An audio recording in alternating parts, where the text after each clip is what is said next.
porque dentro del dolor, de la pérdida, de que sientes como que se te acaba la vida, porque hay momentos que hasta no puedes ni respirar, encuentras a personas que te abrazan, que te apoyan, que te ayudan. Y yo siempre les digo, tengan en cuenta que sus hijos van a aprender el 10% de lo que ustedes les digan, pero van a aprender el 90% de lo que a ustedes los vean hacer. Si tus palabras y tus acciones destruyen, ahí haz un alto. No fuimos hechos para destruir. Y la tanatología es una herramienta que nos ayuda. Antes era conocida como la herramienta del bien morir, porque creíamos que hace muchísimos años que la tanatología únicamente trataba las pérdidas por muertes de seres queridos, que cuando tú hablas, cuando tú sacas lo que traes adentro, en realidad estás sanando, y sanándote no solamente a ti, sanando a tus generaciones. Me siento muy honrado de tener en la mesa de Expoliderazgo a Ruth Vargas, la mujer ilustre del año. Ha sido nombrada este 2025 como mujer ilustre del año. Bienvenida, Ruth. Muchas gracias, Israel, por la invitación, y bueno, el placer es para mí. Gracias. Gracias, Ruth. Eres contadora de profesión. Por varios años estuviste en la industria maquiladora. No solo eso, eres escritora, escribiste 4 libros, bueno, ya has publicado 5 libros, 4 tomos de Mujer Perfectamente Imperfecta y Hombre Perfectamente Imperfecto. No solo escritora, eres conferencista, pero también eres tanatóloga. Así que pues estamos muy honrados de que hoy la mujer ilustre del año, nombrada así en nuestra frontera, nos acompañe el día de hoy. También fundaste pues esta organización y esta movilización Sembradores de Paz, y todo esto sucede desde un evento que nadie queremos vivir. Pero antes de entrar a ese punto, me mandaste un mensaje hace rato y decías, hoy es un día muy especial para mí. ¿Por qué es especial, Ruth? Así es, Israel, porque hoy es el cumpleaños número 25 de mi tercer hijo, Ángel Jesús. Él nació y se fue al cielo el mismo día porque traía complicaciones que no podía seguir adelante, como quien dice, en la vida, en este mundo. Entonces ese día nació y se fue al cielo. Por eso es un día tan especial. Tengo yo 2 hijos más grandes que él, y siempre es como que nuestro eslogan como familia: somos una familia de 5. Y siempre digo, siempre seremos una familia de 5. Igual está por crecer mi familia, pero la base, pues siempre seremos una familia de 5. Sí, gracias por compartirnos esta experiencia. Y hablando de experiencias, tú le tenías miedo al agua. Sí. Ay, no. Dios de mi vida. ¿Quién te dijo eso? Tú le tenías miedo al agua. Platícanos cómo enfrentas el miedo. Bueno, platícanos esa historia de cuando estabas en Tulum. Y tú platícanos. No, pues es que hace 3 años nos fuimos a Cancún, mi esposo, mi hija, mi hijo y yo nos fuimos de vacaciones. Y yo llevaba miedo porque desde niña le he tenido miedo al agua. Incluso cuando me bañaba me daba el agua así, y para la cara yo agarraba el agua así. O sea, no me podía caer el agua de la regadera directo. Cuando llovía yo sentía que me ahogaba. Muy feo. Pero en este viaje, mis hijos, ándele mamá, que para meternos a los cenotes. Y dije, bueno, el muchacho que me ayudaba vio mi cara de pánico y me puso doble chaleco salvavidas. Ahí voy en el primer cenote, muy padre. Y luego ya en el segundo agarré confianza, ya me quitó un chaleco. Y ya en el tercero ya iba con un chaleco, pero ya yo sola. El muchacho nada más nos estaba guiando. Pero al salir del cenote, pues ya mi esposo y mis hijos iban muy adelantados. Entonces como que me vi sola y dije, me voy a ahogar. Estaba un muchacho, un joven, estaba limpiando el cenote de las hojas de los árboles, y yo lo agarré de la pierna porque yo sentía que me iba a ahogar. Y cuando lo agarré descuidado, pues lo tiré al agua, ya lo andaba ahogando al pobre muchacho. Y mi esposo y mis hijos estaban ya en la salida del cenote, y en lugar de venir a ayudarme, yo realmente estaba paniqueada y estaban atacados de la risa. Lo bueno que el muchacho sí sabía nadar y ya salió y me dice, señora, está bien. Y ya es un chiste local siempre que sacan mis hijos. Es una anécdota, pero Una qué importante es, nos da risa y es el chiste de tu familia, pero qué importante es vencer nuestros miedos. Híjole, es bien importante, Israel, porque aunque ya después de que salimos de ahí de los cenotes, después nos fuimos al siguiente día a Xcaret, entonces ya después yo también me reía, ¿verdad? Pobre muchacho, ahí lo andaba ahogando, pero cuando nos metimos al río de Xcaret, yo dije, aquí no voy a poder, pero como ya me había atrevido, ya era, no me importa, aunque traiga el chaleco salvavidas, pero ya puedo ir yo solita en un río. No me había metido nunca ni a una alberca, fíjate el tamaño del miedo.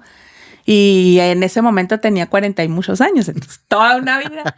Y cuando ya me meto al río en Xcaret, ya iba yo sola, incluso a veces le ganaba hasta a mi esposo porque me agarré de la soga que está ahí y perdí mucho el miedo, pues casi completamente hace va a cumplir 3 años de ese viaje. Wow. A partir de ahí yo me empecé a atrever a hacer cosas que no me había atrevido.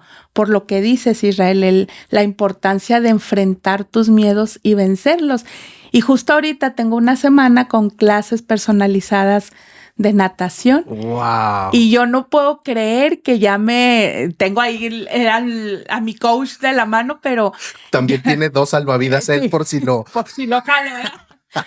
Pero ya me meto completamente en la segunda clase, son clases personalizadas. Tiró 3 aros en la alberca y me dice, ahora me agarra de la mano, pero me dice, métete y sácalas. Y yo, ¿estás loco? Claro que no. Batallé 3 veces, lo intenté 3 veces y me ahogaba. Ya me había enseñado a respirar, etcétera. Pero 3 veces fallé. Entonces él se me acerca y me dijo, Ruth, tú puedes. Recuerda todo lo que has enfrentado. Nada más baja la cabeza, busca los aros y sácalos. En ese momento me metí, vi los aros y los saqué uno por uno sin volver a fallar. Lo que mi coach me hizo, Israel, me hizo sentir y me recordó he enfrentado cosas que nadie quiere vivir. No me van a ganar unos aros en una alberca en donde estoy aprendiendo. Me metí y saqué los aros y ya me meto completamente al agua. Eso le mandé videos a mis hijos porque ya mis hijos viven fuera de aquí y mi hija estaba muy conmovida porque decía, mamá, es que usted es capaz. Yo siempre decía, usted ha sido capaz de tantas cosas. ¿Cómo no se podía meter a una alberca? Y mi hijo me dice, mamá, yo solo le puedo decir que yo deseé toda mi vida ver esto que hoy estoy viendo. Algo que puede ser tan simple meterse a una alberca. Sí, algo de risa y era una fobia para mí. Algunos es de risa, ajá, pero es tu proceso. Sí, es mi propio proceso. Había personas, me acuerdo, en muchas ocasiones que me decían, ¿cómo puedes, Ruth, tú pararte frente a un auditorio de 5,000 personas? Porque he hablado en conferencias frente a 5,000 personas y lograrlo y tocar corazones y te vale gorro. Y no puedes que el agua de la regadera te caiga en la cara. No entendían. Y yo siempre explico eso. Cada quien se enfrenta a temores y a miedos y a demonios diferentes. Para mí era imposible que el agua me cayera en la cara. Y ahora mira, ya ando abajo de la alberca. Ahora como pez en el agua. Sí, casi. Ruth, tú te has enfrentado a situaciones bastante complicadas y de ahí nace en el 2010 esta asociación Sembradores de Esperanza. Cuéntanos un poco de dónde nace, por qué nace, de dónde es ese deseo de sembrar esperanza. Claro que sí. Sembradores de Paz. Sí, Sembradores de Paz nace en el 2010. Yo tenía un sobrino que aparte era mi ahijado, un policía ministerial, 23 años, recién egresado de la academia, como agente estatal del Ministerio Público y tenía 7 meses como agente activo. 2010, recordarás, fue el año en el que fuimos llamados la ciudad más violenta del mundo. Había muchas muertes todos los días, etcétera, y a él le tocó en un enfrentamiento junto con su compañero de 22 años. Fue terrible, era algo que pues cimbró a mi familia como a todas las familias juarenses, porque aunque hubo quien no, gracias a Dios, no lo vivió en carne propia, pero todos supimos de alguien, el vecino, el amigo, la prima, alguien cercano perdió a familiares. Entonces era muy complicada la situación. Y cuando pasa esto, conocemos a a varias personas que habían perdido también seres queridos y nos fuimos teniendo reuniones, juntando, porque lo que queríamos era que esto ya no pasara y ayudar a los que estaban como nosotros en un dolor increíble y muy, muy difícil, ayudarlos a que pudieran salir adelante. Así fue como nació Sembradores de Paz en el 2010. ¿Y cuál ha sido el impacto que ha tenido al día de hoy Sembradores de Paz? Es un impacto muy grande, lo que se puede medir, pero lo que no se puede medir, Israel, es espectacular porque dentro del dolor, de la pérdida, de que sientes como que se te acaba la vida porque hay momentos que hasta no puedes ni respirar, encuentras a personas que te abrazan, que te apoyan, que te ayudan. Hoy me ha tocado atender como en las sesiones a jóvenes que perdieron a su papá y a su mamá, a muchachos adolescentes que atendimos en aquellos años que ahora ya están casados con su familia.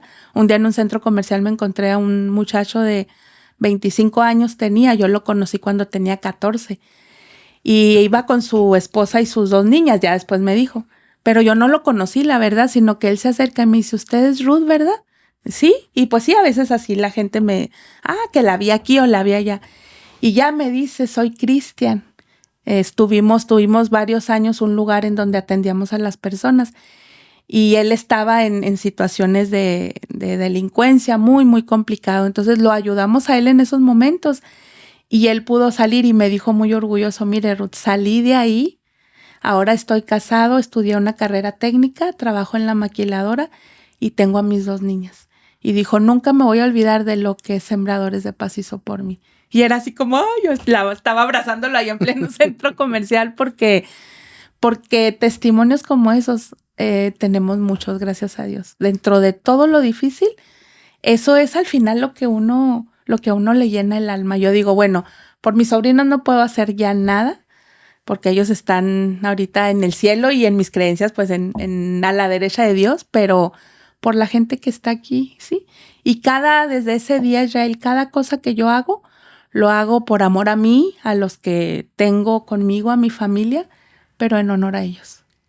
¿De dónde nace ese propósito, esa intención de ayudar a otros? Eso es lo que a mí me pasó, cuando de repente no encuentras de dónde agarrarte porque ni siquiera Dios es suficiente, eso crees, pero ni siquiera Dios es suficiente. Es como los salvavidas, tú tienes que buscar algo. Y yo lo encontré en el servicio a los demás.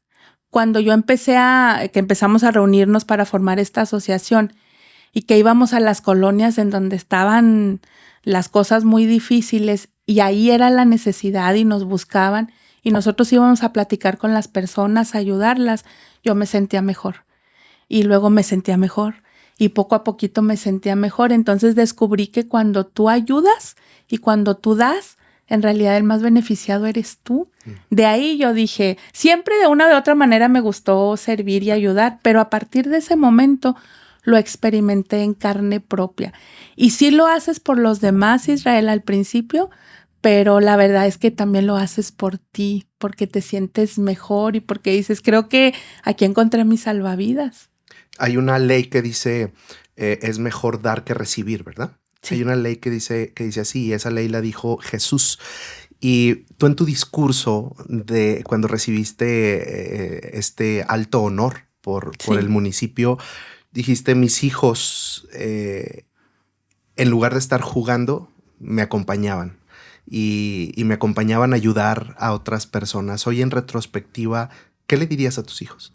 Que los amo, que son lo mejor de mi vida, que les agradezco todo su apoyo, porque hoy los veo y mi hijo tiene 27 años, vive en Guadalajara, en octubre, con el favor de Dios, se va a convertir en papá, está viviendo sus sueños, tiene 2 carreras, es chef.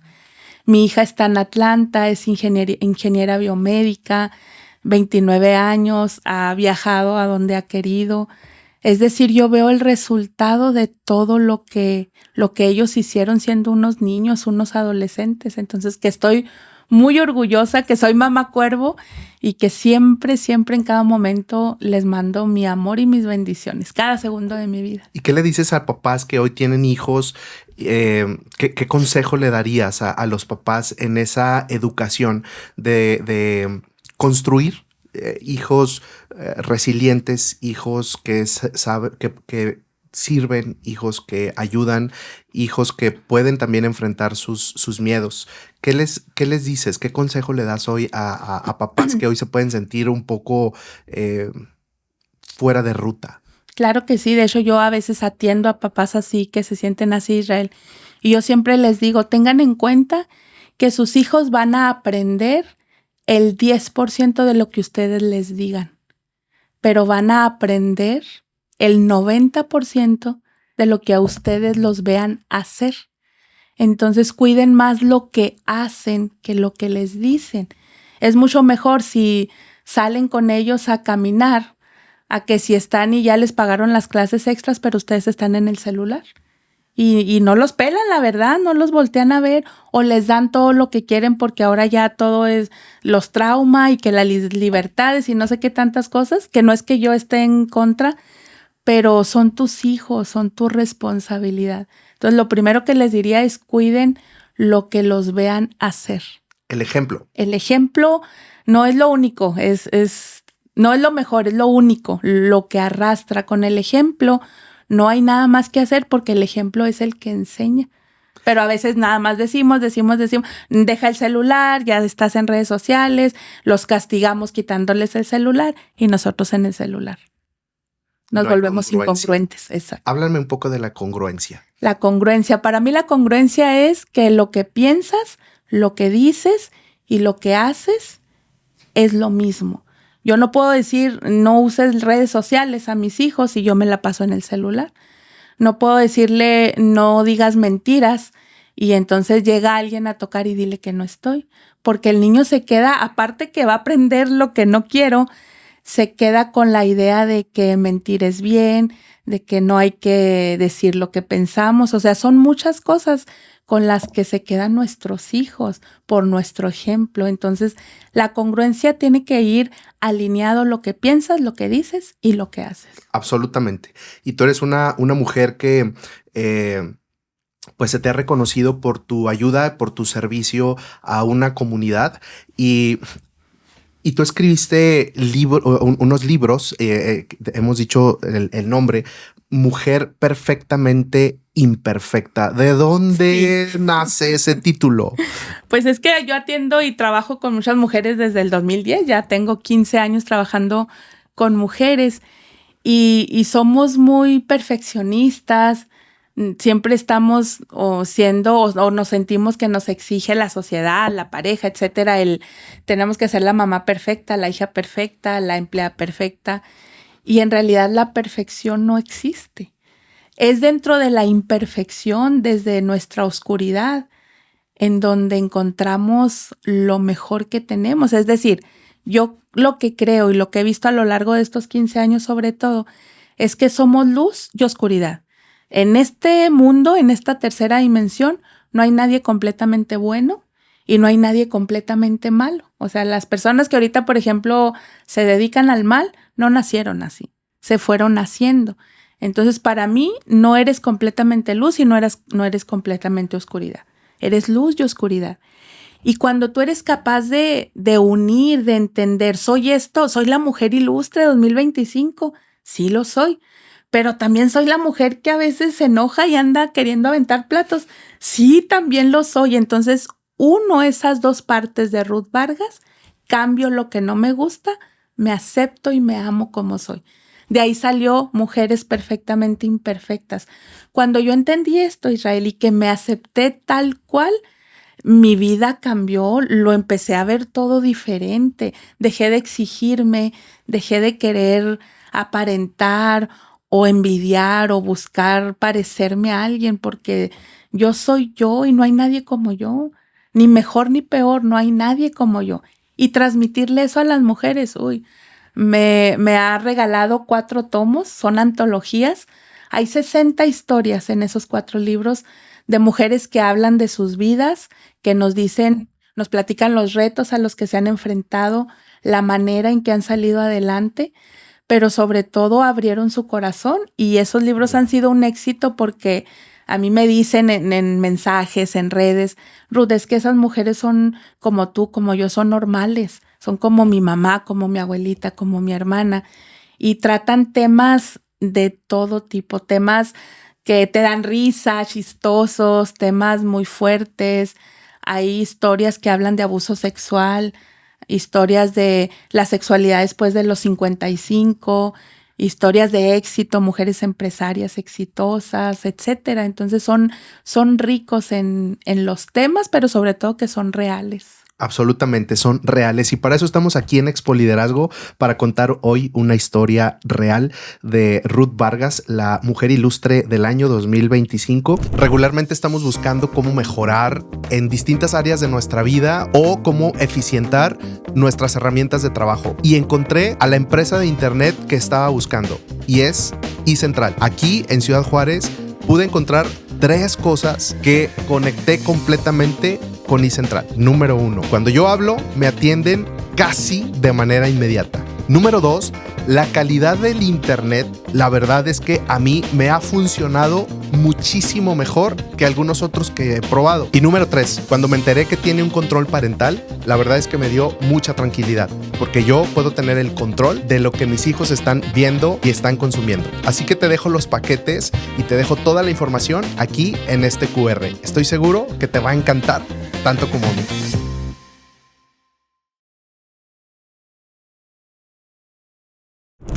Seguimos en la mesa de Expo Liderazgo con Ruth Vargas, la mujer ilustre 2025, acá en la frontera de México, Ciudad Juárez.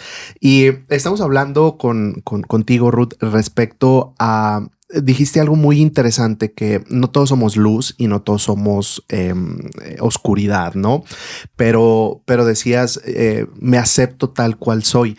Y yo creo que en este camino de aceptarnos tal cual somos, hay un aspecto que también, no por aceptarme y nada más para dejar en claro, ¿verdad? Uh-huh. En esta conversación, no por aceptarme significa que te voy a hacer daño. Uh-huh. No por aceptarme significa que tengo el permiso de hacer daño o de lastimar.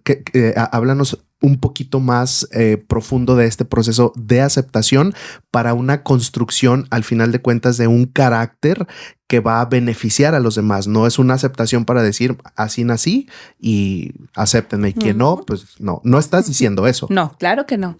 Por eso ahorita cuando yo explicaba eso decía, cambio lo que no me gusta de mí, pero me acepto. Si por ejemplo yo tengo muy mal carácter y cuando me enojo grito, no es, bueno, pues los demás que se aguanten, porque yo así soy gritona. A ver, ok, yo entiendo, me enojo y alzo la voz. Para empezar, yo voy a recomendar, ve a terapia, ¿verdad? Porque la terapia te va a ayudar a ver de dónde vienen esos gritos. Es decir, me atiendo porque no puedo estar yendo por la vida lastimando a la gente y que se aguanten.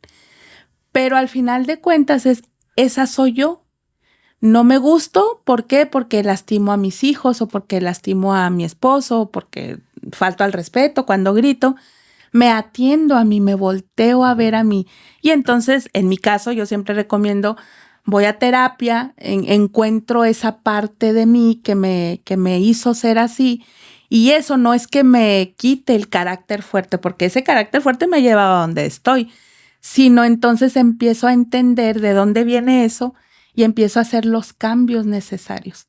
No es, entonces ahora me quedo calladita. No, es simplemente regulo. Ya en lugar de enojarme y gritar, me enojo y ahí voy a aprender técnicas como la respiración consciente, etcétera, para yo poder estar en control o en manejo de mis emociones. Sí, no podemos. Hay gente que me dice, pues es que yo soy claridosa, Ruth, y la gente se tiene que aguantar. A ver, no, el ser claridosa no quiere decir que puedas faltarle al respeto a la gente.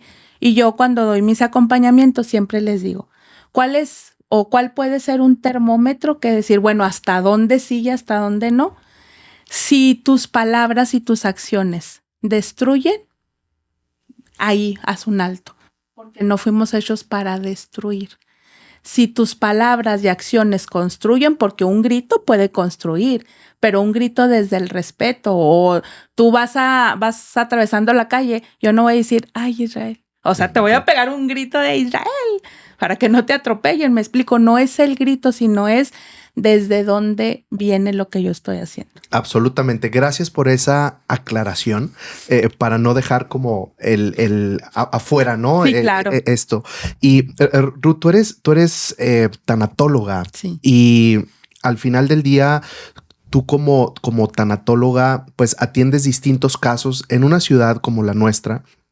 Pero, ¿por qué no empezamos a ayudarle a nuestra audiencia, a quien no lo sabe, qué es la tanatología que atiende y todo este proceso de la tanatología? Claro que sí, la tanatología es una herramienta que nos ayuda. Antes era conocida como la herramienta del bien morir, porque creíamos que hace muchísimos años que la tanatología únicamente trataba las pérdidas por muertes de seres queridos y que ayudaba a enfermos terminales a que estuvieran en paz y que se pudieran ir tranquilos. Eso era lo que creíamos que abarcaba. Y no, la tanatología abarca todo tipo de pérdidas. ¿A qué me refiero? Un divorcio, una separación es una pérdida. Una quiebra financiera es una pérdida. El COVID, por ejemplo, lo que vivimos en la pandemia, perdimos nuestra libertad. No teníamos la escuela, no podíamos reunirnos. Yo atendí muchísimos duelos a través de Zoom porque no podían ir a las funerarias. Entonces, todo un diagnóstico de una enfermedad es una pérdida. Todo lo que estamos perdiendo lo trata la tanatología. Y fíjate, Israel, tengo una información muy importante y relevante. El 90% de los problemas que tenemos como seres humanos vienen de duelos no resueltos, porque no les damos esa importancia. Me divorcié, pero pues ya todo bien. Pero esa pérdida, si no la enfrentas, si no vives el duelo, el proceso, ahí se te queda. Y luego viene otra pérdida y luego no puedo ver a mis hijos o te cambiaste de ciudad, etc. Todo eso se tiene que trabajar si no se te acumula. Repite el porcentaje, por favor. 90%. El 90% de conflictos sí. es por duelos por pérdidas, ¿sí? Por pérdidas no resueltas. Por duelos no vividos. Y ahora en esta época que nos está tocando vivir mucho más, porque por ejemplo, antes yo me acuerdo en los años de niña que mi mamá nos platicaba, si se moría alguien, era como un duelo de un año y hasta te vestían de negro y no es que quiera eso para nada, pero tenías como un año de estoy en duelo. Es decir, le dabas un proceso, le dabas a tu mente, a tu cuerpo, a tu espíritu, ese tiempo de poder estar triste y de vivir las 5 etapas del duelo. Hoy no, hoy tienes una pérdida el viernes y si el domingo es el funeral, el lunes tienes que ir a trabajar, el lunes tienes que llevar a tus hijos a la escuela. No le das oportunidad a tu mente, ni a tu cuerpo, ni a tu espíritu que lloren, que se enojen, que vivan cada una de las etapas del duelo. Y entonces así vas por la vida y luego tienes otra situación, es otro duelo no vivido y al final te enfermas, al final te vuelves una persona llena de amargura, de mal carácter, que grita, que agrede, violento, porque tienes un montón de duelos ahí atorados. Ruth, ¿cómo se viven estas 5 etapas del duelo? Yo siempre recomiendo que vayan con un tanatólogo o tanatóloga como yo. Y nosotros lo que hacemos como tanatólogos es acompañar a la persona. No es terapia lo que yo doy, es acompañamiento. Son 5 etapas del duelo según Elizabeth Kubler-Ross, que es como la madre de la tanatología. Pero en los últimos 2 años le están agregando una 6ª etapa que va desde la negación. Tú recibes una noticia de la muerte de un ser querido, por ejemplo, pero en un divorcio, en cualquier tipo de pérdida es un no. No puede ser, no es cierto. La primera etapa es la negación. Y luego viene la ira. Entonces te enojas porque te das cuenta que sí pasó. Y te llenas de ira, no es enojo, es ira. Quieres quebrar y quieres patear y quieres hacer muchas cosas. Luego viene la negociación de a veces, Diosito, una última llamada, por favor, y ya no tomo Coca-Cola o no tomo no sé qué. ¿Verdad?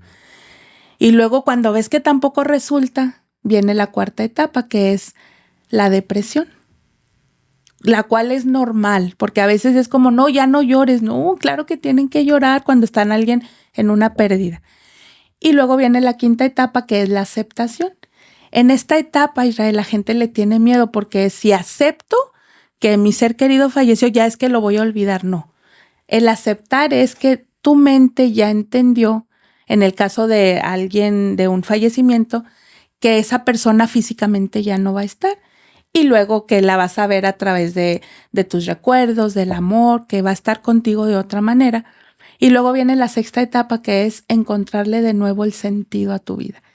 Me divorcié, se acabó el plan de vida que tenía con mi pareja, ¿ahora qué hago? Tengo que vivir todas estas etapas para entonces poder llegar a encontrarle un sentido a mi vida después de esa pérdida.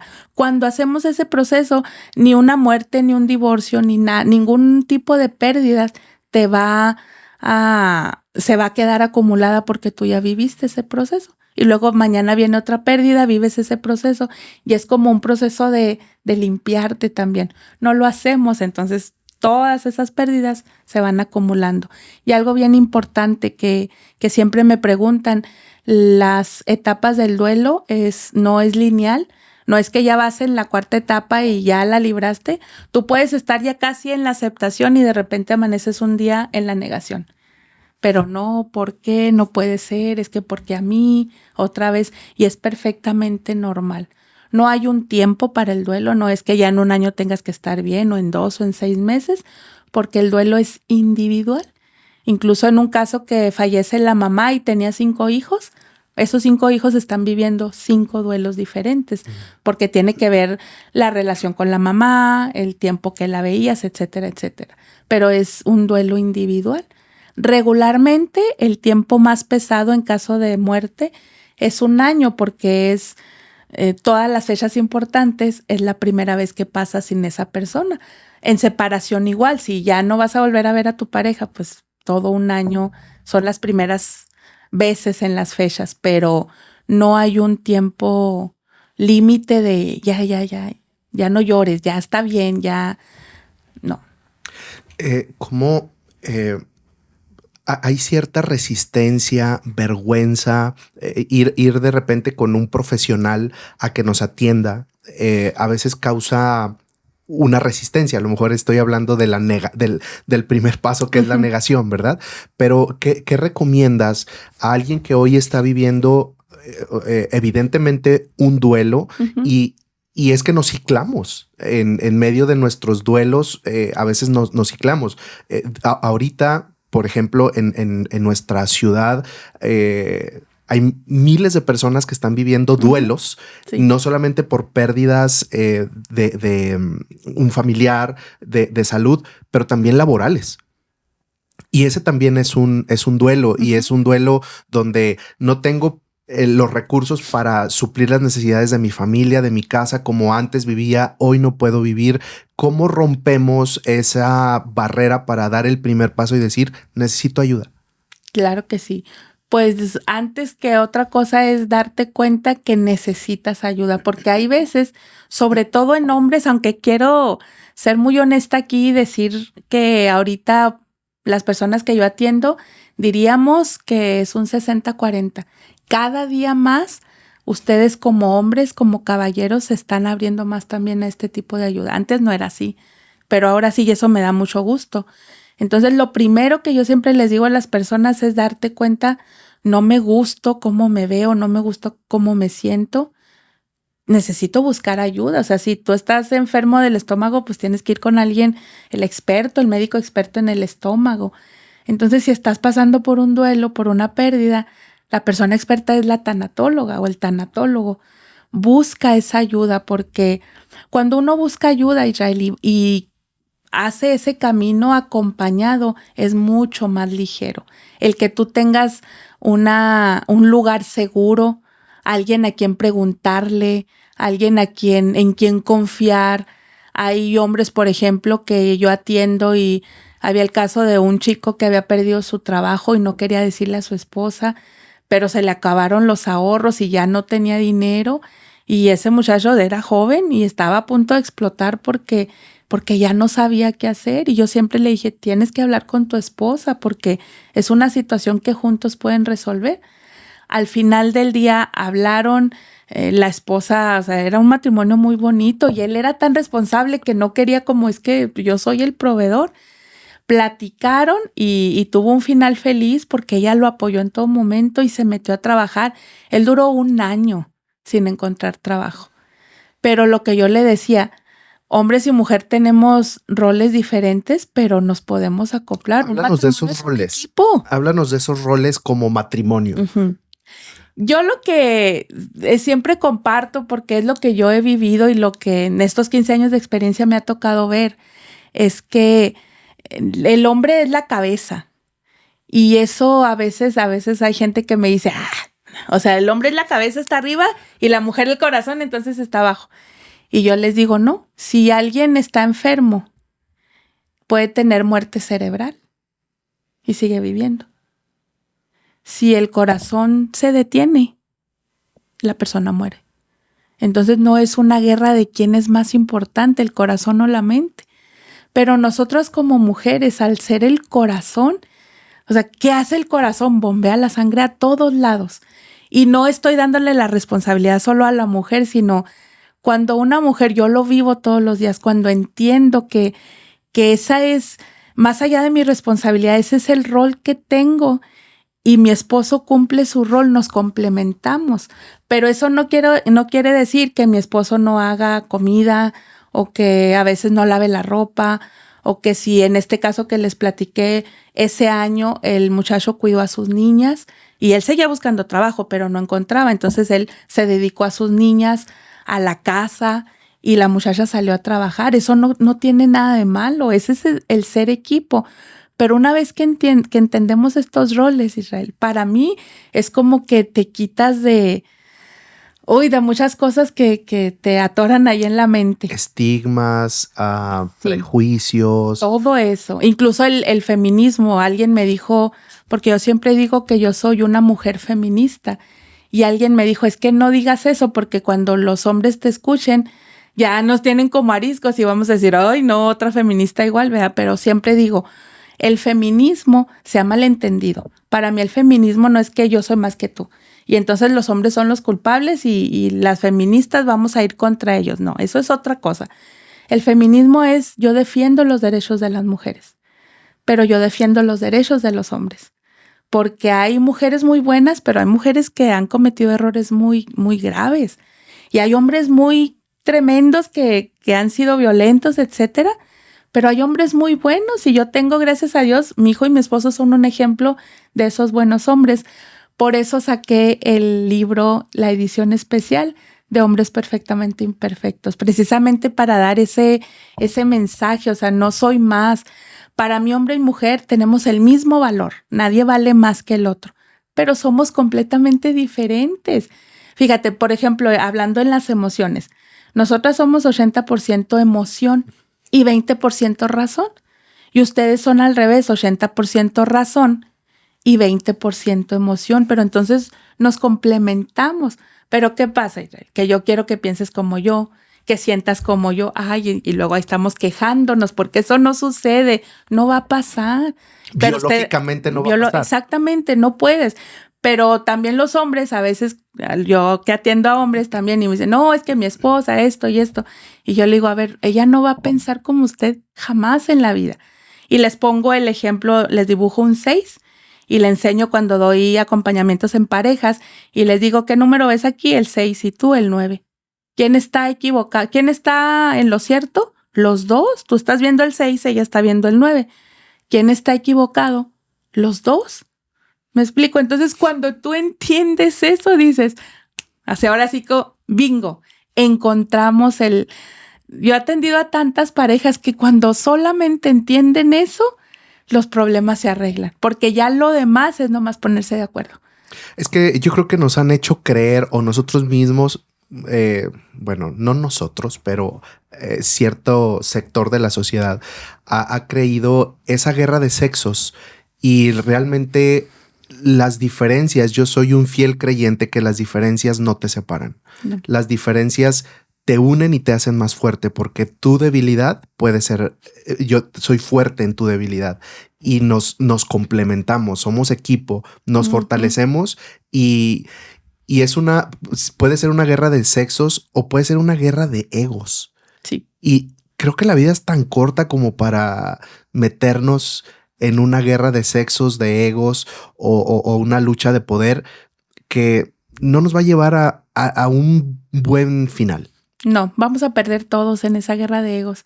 Sí. Y a mí a veces la gente me dice, ay, Ruth, es que tú qué bonita y siempre estás sonriendo y no eres rencorosa y sí me enojo, claro que sí me enojo, pero... Y yo les digo, es que cuando la vida te ha puesto de cabeza literal tantas veces, entiendes lo que acabas de decir, Israel. La vida es un suspiro. O sea, tú pestañeas y ya mis hijos no viven conmigo. Yo voy a pestañear y luego ya me voy a ir de este mundo. ¿Por qué voy a perder el tiempo? Cuando has vivido cosas que te han dolido tanto, y todo lo demás dices, pecata minuta, claro que no. Por eso me encanta cuando yo atiendo a parejas, hacerles ver con ese ejemplo del 6 y del 9 y todo lo que ya ahorita les compartí, que la vida es bella, como dice una película, y que es hermosa y que vale la pena vivirse, pero sí tenemos que echarle ganitas en lo que no nos gusta y en todo las creencias que traemos. Sí, siempre vamos a tener desafíos. Al final de cuentas estaba viendo una escena de una película que recién se acaba de estrenar en el cine y decía el protagonista hablando con sus papás, es que ¿por qué me ha pasado esto? ¿Y por qué me ha pasado esto? ¿Y por qué? El por qué, ¿no? De 1000 conflictos que tenía. Uh-huh. Y la mamá solo suspira y le dice, es la vida. Pero a veces somos demasiado víctimas y eso no nos ayuda. Ser víctima no nos ayuda. No, ser víctima nos deja en el mismo lugar. Y ahí estamos. Y ahí nos quedamos. Sí, ahí estamos, ahí nos quedamos. Ruth, ¿cómo? Bueno, estamos hablando de vamos a regresar a la tanatología. ¿Cómo se vive pues este proceso? ¿Cómo se vive este proceso dentro de este acompañamiento de la pérdida? Platícanos ¿cómo se vive este proceso? Ya nos diste las 5 etapas más la sexta, sí. pero ¿cómo se vive pues estas sesiones? Lo más importante que siempre yo lo que les digo a mis usuarios es, tienen que dejar fluir sus emociones, tienen que dejarlas salir. Se ríen algunos porque están llorando y yo casi hago fiesta cuando veo a mis usuarios llorar porque digo, están sanando, están sacando el dolor. Pero hay que dejar salir las emociones en un entorno seguro o en cualquier espacio. No, en un entorno seguro. Por eso es el buscar el acompañamiento de un experto, porque ahí se vuelve tu lugar seguro. Ahí hay hombres que han ido a llorar a grito abierto. A ese 20% emocional que tienen, ahí van y lo sacan y luego van y preguntan las dudas. Viven todo ese proceso de negación, la ira. Yo tengo hasta una de esas como porque hay gente muy enojada. Tengo almohadas en donde los atiendo, en donde a veces le doy la almohada porque llegan enojados y empiezan a aventar la almohada, a pegarle a la perilla, porque es importante dejar salir la emoción. Si no, no puedes vivir el proceso. Se te queda aquí el culpa, vergüenza, la ira, el coraje, la tristeza y luego después es lo que anda haciendo que explotemos en todo sentido. Entonces sí es buscar un espacio seguro porque como no nos enseñan, no sabemos, las personas que van, por ejemplo, a un funeral o que están acompañando a los amigos o familiares es, ya no llores, Dios necesitaba un ángel. Y la persona es como, o sea, no, para empezar ni me hables de Dios, veas si estoy enojada con él. Hacemos y decimos cosas que no ayudan. Entonces, si tú muestras tus emociones o hablas con cualquier persona, te pueden ayudar, pero te pueden perjudicar. Entonces yo siempre recomiendo que busquen ayuda de un tanatólogo o tanatóloga que va a saber guiarlos, sacar las emociones en ese lugar seguro. Y luego aparte que yo les comparto las herramientas como la respiración, como muchas otras cosas que les comparto que puedan ellos ir haciendo cuando en el proceso normal de la vida les agarres. Imagínate, tú estás en el trabajo y te agarra un ataque de ira. Bueno, ¿qué voy a hacer cuando eso pase? Pues esto y esto. Porque conocemos historias, ¿no? Donde han llegado ataques de ira sí. y no es un lugar seguro. Entonces, creo que para mí es bastante relevante este punto por historias reales que han sucedido en nuestra propia ciudad, donde esos episodios terminan en fatalidad. Sí. Entonces, ¿cómo es importante ir al lugar seguro para tener el acompañamiento pues profesional, emocional, espiritual, y guardar esos episodios y evitar esos episodios fatales? Sí, totalmente, Israel. Fíjate, un ejemplo de eso que estás diciendo. Un usuario falleció su papá y era muy cercano al papá. Entonces la esposa fue la que me buscó en redes sociales y ya me explicó y le dije sí. Entonces ya llegó el esposo conmigo y empecé a atenderlo. Llevábamos 2 sesiones y antes de que se cumpliera la semana para que fuera la tercera vez, me habló y me dijo, Ruth, estoy en problemas, ¿me puedes recibir? Le dije sí. Y ya cuando llega, él iba hasta rojo del coraje, iba enojado. Estaba en su casa y entonces su esposa le hace un comentario como en tono de broma. La esposa con toda la intención de ayudarlo, vamos a estar bien, ¿verdad? Animarlo y decirle, aquí estoy. Pero le tocó una fibra muy sensible con una palabra que dijo, que le hizo recordar a su papá. Entonces él se llenó de ira. Tenía menos de 2 meses que el papá había fallecido. Entonces cuando eso hizo, me dice, Ruth, yo quería golpear a mi esposa y nunca había pasado, son un matrimonio muy bonito, pero él la ira lo hizo, se cegó con la ira. Pero como ya había tenido 2 sesiones, él ya sabía, tengo un lugar seguro. Entonces me mandó un WhatsApp y me dijo, Ruth, ¿me puedes recibir? Sí. Llegó, usó la perilla, usó las almohadas, todo porque iba muy enojado. Pero al final el enojo siempre es mucha tristeza. Creo que es de las personas que más ha llorado en una sesión de duelo. Cuando terminamos esa sesión de duelo, le habló a su esposa porque él no podía manejar, se quedó sin fuerzas, se sentía mejor, pero también se sentía mal por lo que había pensado, etcétera. Llegó la esposa y fue otra sesión muy bonita que pudimos tener los 3. A partir de ahí, el joven fue 2 sesiones más y con eso tuvo. Los hombres tienen esa ventaja. Una vez que entienden las cosas, avanzan. Ustedes sí le dan vuelta a la hoja y siguen. Nosotras nos regresamos un poquito, pero ese es un caso de eso que tú estás diciendo. Por eso es importante acudir con la persona que sabes que te va a ayudar. Porque si te da un ataque de ira, si te da un ataque de depresión y piensas en el suicidio, que sepas, es como el 911, ya sabes que esa persona tiene todo tu historial y te va a poder ayudar. Es muy importante. Sí. Ruth, ¿cómo vives tus duelos?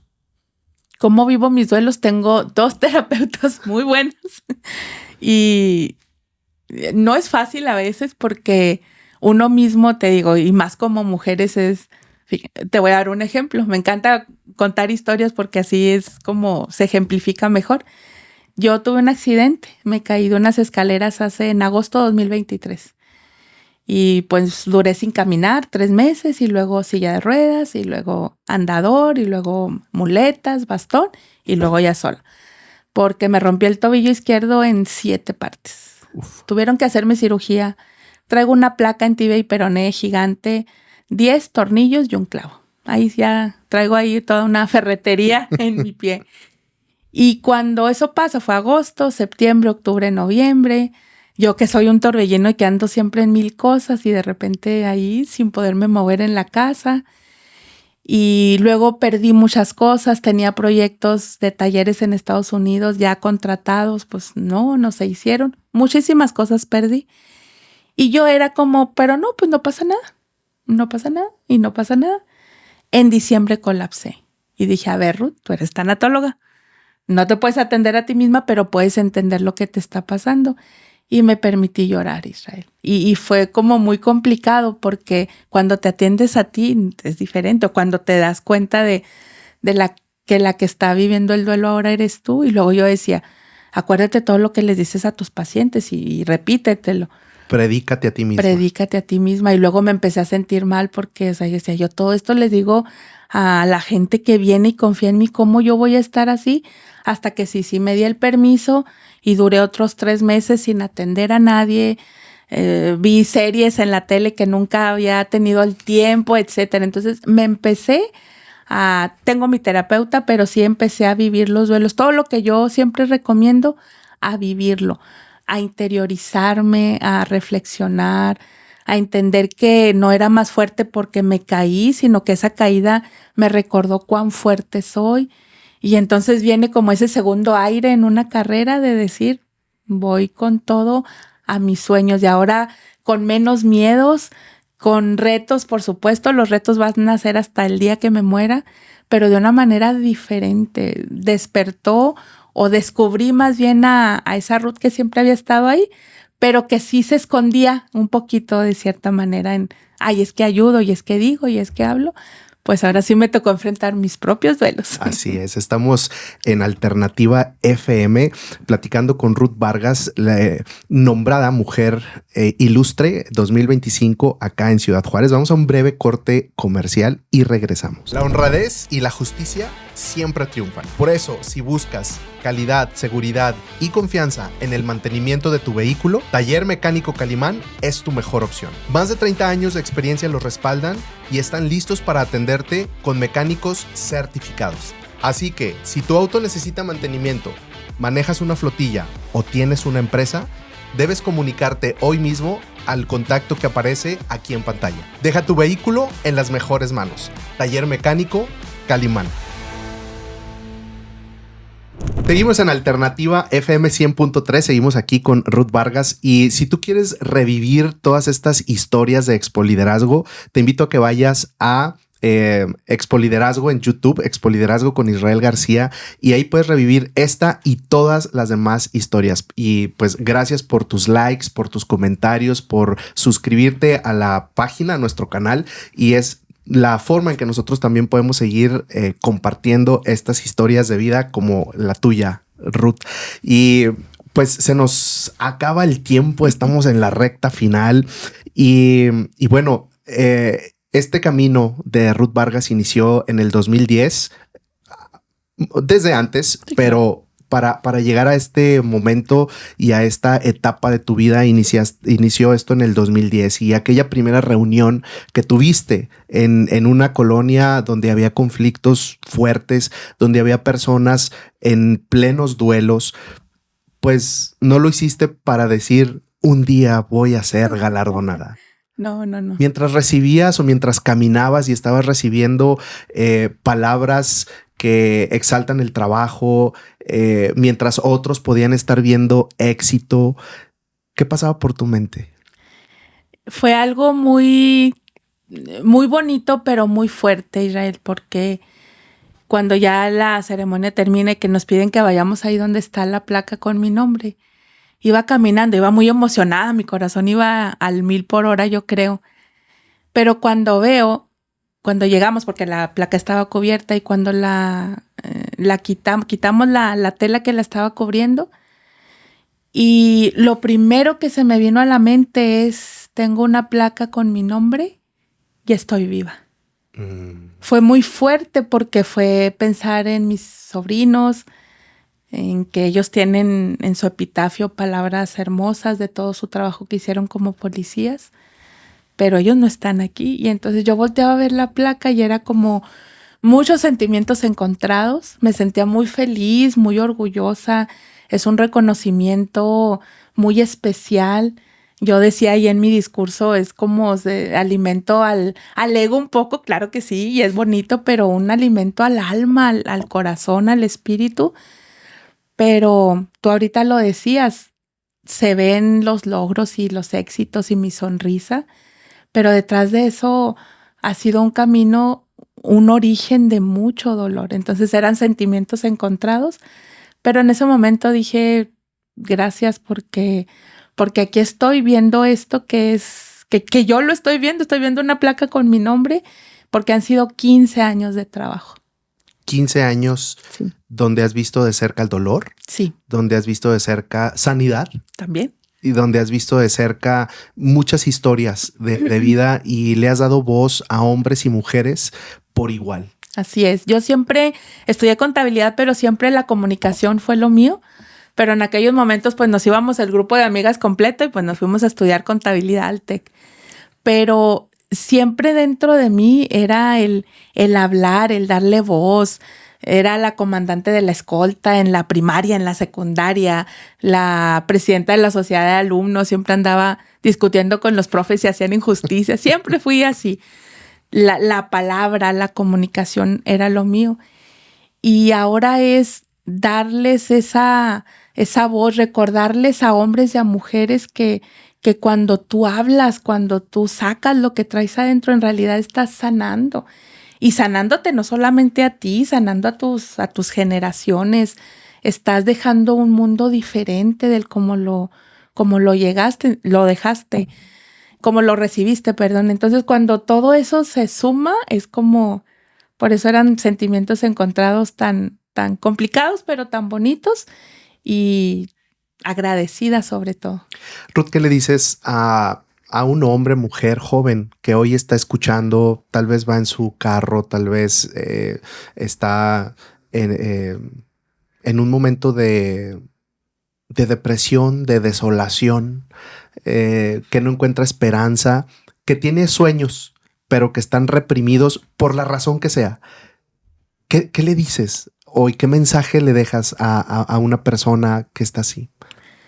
Yo lo que le diría a esa persona es que en la vida siempre vas a encontrar retos, siempre vas a encontrar desafíos. Te mentiría si te dijera es que no pasa nada, todo está bien, porque aunque en realidad todo va a estar bien, no es así y a veces no se siente así y es normal que estés pasando por situaciones complicadas. Pero así como te digo esto, también te puedo decir que hay un túnel por el que estamos pasando. En este momento quizás tú estás pasando por ese túnel que está lleno de tristezas, de muchas cosas complicadas a las que te estás enfrentando. Pero te prometo, porque lo he vivido en carne propia y lo he visto en 15 años con cientos de personas que he atendido en conferencias, en talleres, en sesiones individuales, que al salir de ese túnel hay una luz. Esa luz que te va a llenar de esperanza, de amor, de fe, de alegría. Y luego va a haber más túneles porque los desafíos no se van a terminar. A veces puedo sonar cruel, pero es que esa es la verdad. Y cuando el ser humano entiende que eso va a pasar, cuando te enfrentas a otro túnel, tú ya sabes lo que va a pasar. Es como yo ahorita estoy en mis clases de natación, ya no me da miedo meterme a la alberca yo sola, ya me hundo yo sola, porque ya mi mente ya lo entendió. Entonces, si tú estás pasando por una situación complicada, estás en ese túnel. De veras que te lo prometo que al final vas a encontrar esa luz y te recomiendo que busques ayuda a personas expertas en lo que estés viviendo. Caminar solo es difícil, pero caminar acompañado te devuelve a la vida. Hace la diferencia en lo que estás haciendo. No estás solo, busca ayuda. Siempre hay alguien en quien puedes confiar y de quien te puedas agarrar. Estamos, gracias por este mensaje, y yo creo que mucha gente que escucha Expo Liderazgo es gente de fe, y muchas personas que han estado sentados en esta mesa, bueno, en las sillas de esta mesa, es gente que siempre trae una esperanza y les anima a la gente que está alrededor precisamente a eso, a no perder la fe, a mantener la esperanza. Y hoy tú, a través de este mensaje, nos dejas esa misma esperanza, esta misma fe. En mi caso, yo he hecho de mi fe en Dios, en Jesús, la el principal baluarte, y en tiempos de profunda dificultad hemos visto la luz y hemos visto ese final del túnel, esperando que llegue otro. Sí, porque así es la vida. Porque es la vida. Así es la vida, exactamente. Ruth, me da mucho gusto poder tenerte aquí, porque seas parte de Expoliderazgo. ¿Cómo te encontramos en redes sociales? Estoy como Ruth Vargas Oficial en todas las redes, así igualito. Estoy para servirles lo que necesiten, y si necesitas ayuda y tu problema es el dinero, no tienes problema. Márcame y mándame un mensaje, que algo haremos, no te preocupes. Por eso eres la mujer ilustre 2025. Gracias, Ruth, por estar aquí. Gracias a ti por la invitación. Gracias.